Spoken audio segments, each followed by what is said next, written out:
చెప్పేవా చెవిలోన ఒక మాట, పూలతో తుమ్మెద చెప్పే మాట.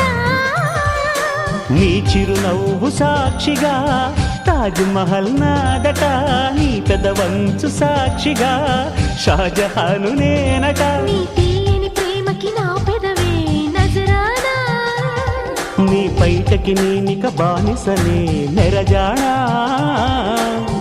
అనంతాల ఆత్మ నీవై చేరుకున్న వేళలో, కోకలు కట్టిన కోయిలా కమ్మని కౌగిలియవే.